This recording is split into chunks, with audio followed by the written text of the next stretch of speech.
പിതാവിൻ്റെയും പുത്രൻ്റെയും പരിശുദ്ധാത്മാവിൻ്റെയും നാമത്തിൽ ആമേൻ. പ്രിയൻ്റെ പ്രാതിലേക്ക് എല്ലാവർക്കും സ്വാഗതം. ഈ ദിവസങ്ങളിൽ അന്തരീക്ഷത്തിൽ ചൂട് വളരെയധികം വർദ്ധിച്ചിരിക്കുകയാണ്. പലവിധ അലർട്ടുകളും സമയാസമയം സർക്കാർ നമുക്ക് നൽകുന്നുണ്ട്.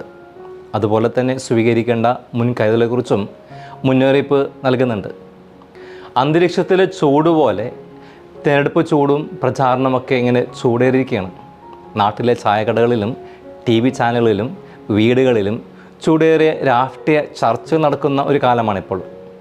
കൂടെ വോട്ട് പിടുത്തവും ഭവന സന്ദർശനങ്ങളും ചില നേതാക്കൾ ആദ്യമായും അവസാനമായും വോട്ടർമാരെ കാണുന്ന ദിനങ്ങളും വോട്ടർമാരുടെ നിവേദനങ്ങൾക്കും ചോദ്യങ്ങൾക്കും മുൻപിൽ ക്ഷമയോടെ കാതോർക്കുന്നവർ, പിന്നീട് അധികാരം കിട്ടിക്കഴിഞ്ഞാൽ പുച്ഛ മനോഭാവത്തോടെ വോട്ടർമാരെ ആട്ടുന്നവർ, അങ്ങനെ നിരവധി നേതാക്കന്മാരെ നമ്മൾ ഈ ദിനങ്ങളിൽ കണ്ടുകൊണ്ടിരിക്കുകയാണ്. പല റോഡ് ഷോകളും ഇതിൻ്റെ ഭാഗമായിട്ട് കാണുവാൻ സാധിക്കും. പലതരത്തിലുള്ള റോഡ് ഷോകൾ, അധികം റോഡ് ഷോകളും വെറും ഷോ മാത്രമായിട്ട് മാറുന്നുണ്ട്. എല്ലാവരുമല്ല, അധികം റോഡ് ഷോകൾ. വചനഭാഗത്ത് മറ്റൊരു റോഡ് ഷോക്ക് നമ്മൾ സാക്ഷ്യം വഹിക്കുകയാണ്. ഈശോയുടെ മറ്റൊരു റോഡ് ഷോ. പക്ഷേ ഇവിടെ കാറോ തുറന്നോ വാനോ ഒന്നുമില്ല, ഒരു കോവർ കഴുത മാത്രം. ഈശോ തന്നെയാണ് ഈ റോഡ് ഷോയുടെ സ്ക്രിപ്റ്റും.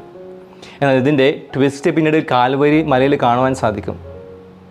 രാഷ്ട്രീയ പാർട്ടികളുടെ റോഡ് ഷോയിൽ എല്ലാ നേതാക്കന്മാരുടെയും എല്ലാവരുടെയും ഉദ്ദേശം ഒന്ന് മാത്രമാണ്: വിജയം ഉറപ്പിക്കുക, സ്ഥാനമാനങ്ങൾ നേടിയെടുക്കുക. അധികം പേർക്കും സ്വാർത്ഥപരമായിട്ടുള്ള താല്പര്യങ്ങൾ മാത്രമാണുള്ളത്. എന്നാൽ ഈശോയുടെ ഉദ്ദേശശുദ്ധി ഒന്ന് മാത്രമാണ്: സകല ജനത്തിൻ്റെയും രക്ഷ ഉറപ്പാക്കുക. ഇവിടെ സ്വാർത്ഥതയില്ല, എല്ലാവരുടെയും രക്ഷ മാത്രമാണ് ഈശോയുടെ ലക്ഷ്യം.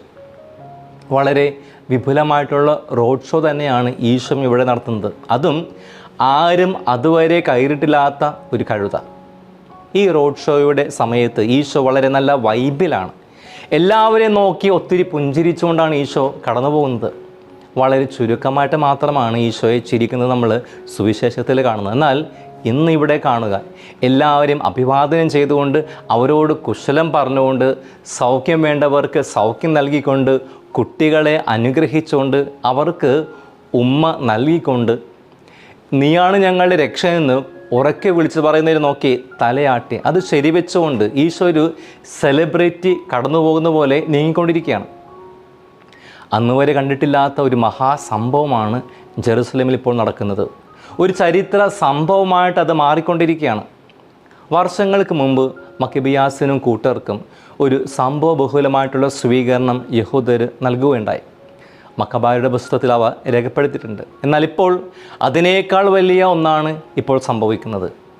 ഈശോ തന്നെയാണ് ഇതിൻ്റെ സ്ക്രിപ്റ്റ്. ഈശോ ജനങ്ങളുടെ ആരവത്തിൽ മതിമറന്നു പോകുന്നില്ല.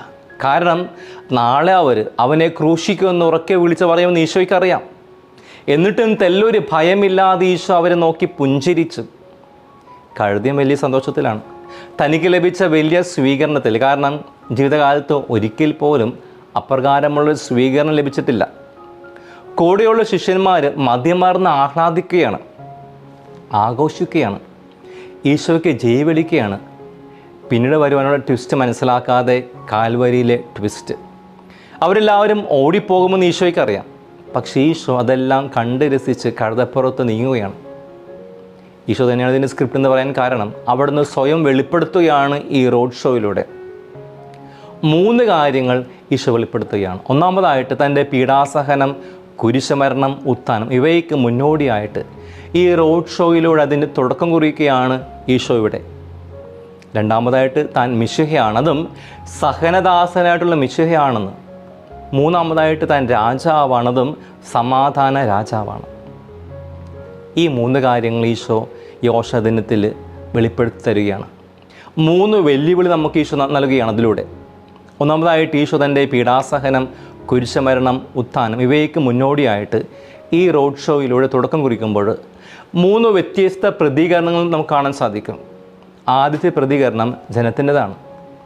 മത്തായിയുടെ സുവിശേഷം 21-ാം അധ്യായത്തിൽ 8 മുതൽ 9 വരെ വചനത്തിൽ നമ്മൾ പ്രകാരം വായിക്കുന്നു. ജനക്കൂട്ടത്തിൽ വളരെ പേർ വഴിയിൽ തങ്ങളുടെ വസ്ത്രങ്ങൾ വിരിച്ചു. മറ്റുള്ളവരാകട്ടെ വൃക്ഷങ്ങളിൽ നിന്ന് ചില്ലകൾ മുറിച്ച് വഴിയിൽ നിരത്തി. യേശുവിന് മുൻപിലും പിൻപിലും നടന്നിരുന്ന ജനങ്ങൾ ആർത്തു വിളിച്ചു, ദാവീദിന്റെ പുത്രന് ഹോസാന, കർത്താവിൻ്റെ നാമത്തിൽ വരുന്നവൻ അനുഗ്രഹീതൻ, ഉന്നതങ്ങളിൽ ഹോസാന. ഇപ്പോൾ ഹോസാന പാടി വഴികളിൽ വസ്ത്രങ്ങളും ഒലിവുചില്ലുകളും നിരത്തിയ അതേ ജനം പിറ്റേന്നാൾ അവനെ ക്രൂശിക്കുക എന്ന് അലറുമെന്ന് ഈശോയ്ക്ക് അറിയാം. എന്നിരുന്നാലും ഈശോ അവരെ നോക്കി പുഞ്ചിരിച്ച് അവരെ അനുഗ്രഹിച്ചു. ഈശോയുടെ പ്രബോധനങ്ങളെയും പ്രവൃത്തികളെയും നിരന്തരം വിമർശിച്ച നിയമജ്ഞരും ഫരിസ്യരും ഇതെല്ലാം മാറി നിന്നുകൊണ്ട് വീക്ഷിക്കുകയായിരുന്നു. ഈശോയ്ക്കെതിരെ ഗൂഢാലോചന നടത്തിക്കൊണ്ട് ചതികളെ മെനഞ്ഞുകൊണ്ട് എല്ലാ രീതിയിലും അവൻ നശിപ്പിക്കുവാൻ വേണ്ടി തക്കം പാർത്തുകൊണ്ട് ഈശോയുടെ വെറുപ്പ് മാത്രമാണ് ആ കൂട്ടുകാർക്ക് എന്നും ഉണ്ടായിരുന്നത്. മൂന്നാമതൊരു കാണാൻ സാധിക്കുക ഈശോയുടെ കൂടെ നടന്നു നീങ്ങിയ ശിഷ്യന്മാരെയാണ്. അവരെല്ലാവരും വളരെയധികം സന്തോഷത്തിലായിരുന്നു. കാരണം വലിയ സ്വീകരണമാണ് അവർക്ക് ഈശോ കാരണം ലഭിച്ചത്. ഇത്രയും നാൾ ലഭിക്കാത്ത ഒരു വമ്പൻ സ്വീകരണം. അവരത് വളരെയധികം ആസ്വദിച്ച് പിന്നീട് വരുവാനായിട്ടുള്ള ട്വിസ്റ്റ് മനസ്സിലാക്കാതെ, കാൽവരി മലയിലെ ട്വിസ്റ്റ് മനസ്സിലാക്കാതെ, ഈശോയുടെ മനസ്സ് മനസ്സിലാക്കാതെ 3 വർഷം കൂടെ നടന്ന ശിഷ്യന്മാർ അവിടുത്തെ അത്ഭുതങ്ങളും അടയാളവും കണ്ടിട്ടും അതിൻ്റെ ഫലം അനുഭവിച്ചിട്ടും ഈശോയെ അവിടുത്തെ പീഡാസനത്തെക്കുറിച്ചുള്ള പ്രബോധനം മനസ്സിലാക്കുവാനായിട്ട് പരാജയപ്പെട്ടു. 3 തവണ പീഡാസനത്തെക്കുറിച്ചുള്ള ഈശോയുടെ പ്രവചനം അവർ ദുഃഖത്തിലാഴ്ത്തി. അവർ ശക്തിപ്പെടുത്തുവാൻ ഈശോ അവരെ കൂട്ടിക്കൊണ്ട് ഉയർന്ന മലയിൽ രൂപാന്തരീകരണം നടത്തി. എന്നിട്ടും ഈശോയെ പൂർണ്ണമായിട്ട് മനസ്സിലാക്കുവാനായിട്ട് അവർക്ക് സാധിച്ചില്ല. അതേ ശിഷ്യന്മാർക്ക് ഇപ്പോൾ ഈശോയുടെ ഈ റോഡ് ഷോയുടെ ഉദ്ദേശം മനസ്സിലാക്കുവാനായിട്ട് പറ്റിയില്ല. ഇപ്പോൾ അവർ ഈ സ്വീകരണത്തിൽ വളരെ സന്തോഷത്തിൽ മതിമറന്ന് ഉല്ലസിക്കുകയാണ്. ഇതേ ശിഷ്യന്മാർ എല്ലാവരും തന്നെ വിട്ട് ഓടിപ്പോകുമെന്ന് ഈശോയ്ക്ക് അറിയാമെങ്കിലും അവിടുന്ന് അവരെ ചേർത്ത് നിർത്തി അവരുടെ കൂടെ ആഘോഷിക്കുകയാണ്. പ്രിയപ്പെട്ടവരെ, ഈ ഓശാന ദിനത്തിൽ ഈശോ നമുക്ക് നൽകുന്ന ആദ്യത്തെ വെല്ലുവിളി ഈ 3 കൂട്ടരിൽ നമ്മൾ എവിടെ നിലകൊള്ളുന്നു എന്നതാണ്. ഈശോയുടെ മനസ്സ് മനസ്സിലാക്കുവാൻ സാധിക്കാത്ത ശിഷ്യഗണം പോലെയാണ് നമ്മൾ. നമ്മുടെ ജീവിതത്തിൻ്റെ പ്രതിസന്ധികളിൽ, സഹനങ്ങളിൽ ഈശോയുടെ മനസ്സ് മനസ്സിലാക്കുവാൻ നമുക്ക് സാധിച്ചിട്ടുണ്ടോ? അഥവാ ആ ജനക്കൂട്ടത്തെ പോലെ ഈശോയെ തള്ളിപ്പറയുന്നവരാണ് നമ്മൾ.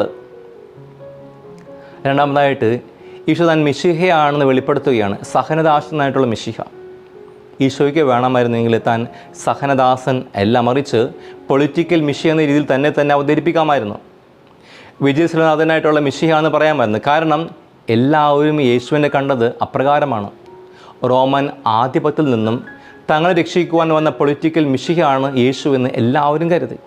എന്നാൽ താൻ ലോകത്തിലേക്ക് അവതരിച്ചത് പിതാവിൻ്റെ പദ്ധതി പൂർത്തീകരിക്കുവാനാണെന്ന ഉത്തമ ബോധ്യം ഈശോയ്ക്കുണ്ടായിരുന്നു. തൻ്റെ പീഡാസഹനം, കുരിശുമരണം, ഉത്ഥാനം എന്നിവയിലൂടെ എല്ലാ മനുഷ്യർക്ക് രക്ഷ കൈവരിക്കുവാനായിട്ട് സ്വയം ബലിയായി മാറിയേ തീരുവെന്ന് ഈശോയ്ക്ക് അറിയാമായിരുന്നു. അതിനാൽ തന്നെ മഹത്വത്തിൻ്റെ ജെറുസലേമിൽ നിന്നും സഹനത്തിൻ്റെ കാൽവരിലേക്ക് യാതൊരു പരിവുമില്ലാതെ നടന്നു നീങ്ങുവാനാണ് ഈശോ ആഗ്രഹിച്ചത്. സഹനദാസനായിട്ട് എല്ലാവർക്കും രക്ഷ നൽകുവാൻ ഈ ഓശാന നമുക്ക് നൽകുന്ന രണ്ടാമത്തെ വെല്ലുവിളി ഈശോയെപ്പോലെ സഹനദാസരായിട്ട് മാറുവാനാണ്. നമ്മുടെ ജീവിതത്തിൽ വരുന്ന കുരിശുകളെ, സഹനങ്ങളെ ഈശോയെപ്പോലെ ഏറ്റെടുക്കുവാനായിട്ടുള്ള ഒരു മനസ്സ് നമ്മൾ രൂപപ്പെടുത്തണം. അങ്ങനെയുള്ളൊരു വിശ്വാസം നമുക്ക് ഉണ്ടായിരിക്കണം. മൂന്നാമതായിട്ട് ഈശോ താൻ രാജാവാണെന്ന് വെളിപ്പെടുത്തുകയാണ്. സമാധാന രാജാവ്. മറ്റൊരിക്കൽ യോഹന്നാൻ സുവിശേഷത്തിൽ 6-ാം അധ്യായത്തിൽ 13 വചനം നമ്മൾ വായിച്ചു കേൾക്കുന്നുണ്ട്. 5 അപ്പം അനേകം പേർക്ക് വർദ്ധിപ്പിച്ച് നൽകിയതിന് ശേഷം ഈശോ പ്രവർത്തിച്ച അടയാളം കണ്ട് ജനങ്ങൾ ഈശോയെ രാജാവാക്കുവാൻ വേണ്ടി, ബലമായി പിടിച്ചുകൊണ്ടുപോകാൻ വേണ്ടി ഭാവിക്കുന്നു എന്ന് മനസ്സിലാക്കിയ യേശു വീണ്ടും തന്നെ മലമുകളിലേക്ക് പിന്മാറി. എന്നാൽ അന്ന് ഒഴിഞ്ഞു മാറിയ ഈശോ ഇപ്പോൾ സ്വയം രാജാവായിട്ട് പ്രഖ്യാപിക്കുകയാണ്, വെളിപ്പെടുത്തുകയാണ്. ഒപ്പം പഴയ നിയമത്തിലെ പ്രവചനങ്ങളുടെ പൂർത്തീകരണത്തിന് വേണ്ടിയാണ് ഈശോ ഇപ്രകാരം ചെയ്തത്.